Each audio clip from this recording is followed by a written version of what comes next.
нәзікте қоңыр бояулы дауыс ұшқан құстың қанатымен, арқа даласын ескен самалмен бірге күллі далаға жететін.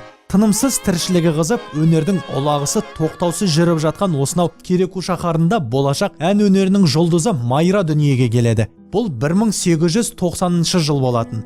Әкесі Уәли көпестікпен айналысып, Ақмола, Омбы, Уфа өңірлерінде көптеп жүрген. Оның осы өмір жолы Майраның өнер иесі ретінде қалыптасуына айрықша ықпал еткенді. Өйткені көпестің шаңырағына шартараптан әр елдің аузы дуалы, аруақты дүлділдері ағылғаны сөзсіз. Майраның бала кезінен бастап әншілік өнерімен танылғандығы айтылады. Ата-анасы музыкалық білім бере алмаса да, қолдарынан келгенше өнерін шыңдауына үлес қосқан. Оның айқын дәлелі Тальянка сырнайы.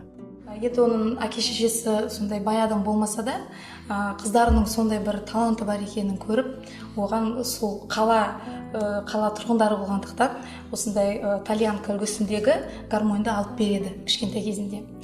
Сол ерте кезден ол тек қана халық әндерін орындамай, сондай-ақ ол орыс халық әндерін, татар әндерін орындаған.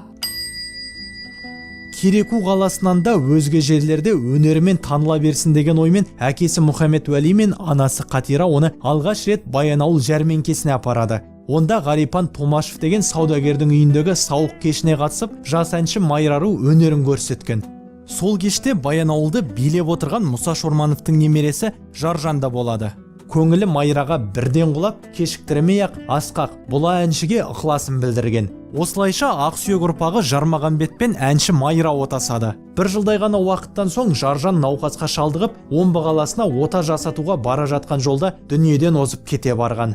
Жығылғанға жұдырық дегендей бұл оқиғадан соң көп кешікпей әкесі Уәли де дүниеден өтті.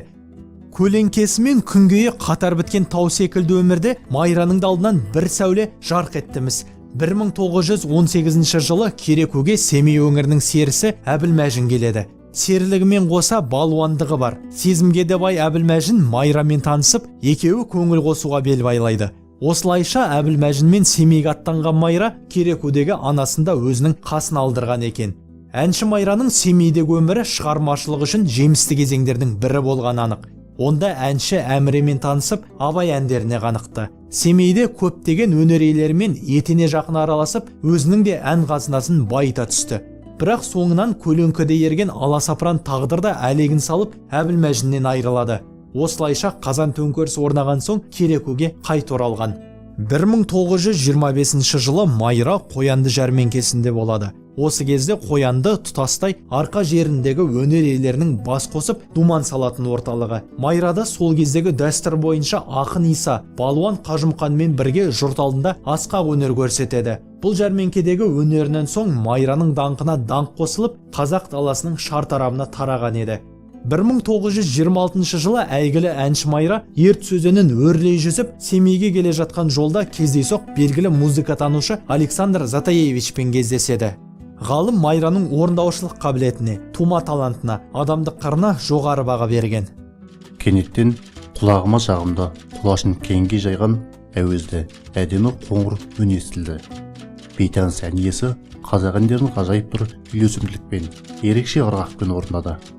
Ән құдіретінің жүректі баурап алған соншалық, сол сәтте-ақ сыр жүгіріп төменге түстім. Жасы 30-дар шамасындағы қою қара шашты, қыпша белі бар. Ажарлы келіншектің собақша келген жүзінен албырт жастықтың лебі есіп тұрғандай көрінді. Ән орындау мәнерінде бұрын-соңды қазақ қыздарынан байқалмаған паңдық, өктемдік, сенімділік пен жігер сияқты ерекше қасиеттерді аңғардым. Александр Затаевич әншінің өз шығармашылығынан бөлек репертуарындағы 13 халық әнін табан астында хатқа түсіреді. Осы еңбегінің арқасында ерке қыздың мұрасы бүгінгі ұрпаққа жеткен.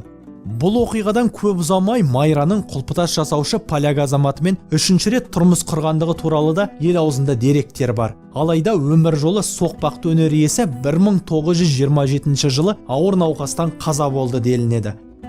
Есесіне өңіріміз үшін өте құнды мәдени мұрасы қалды. Оның есімін, әнін баршасы құрмет тұтады.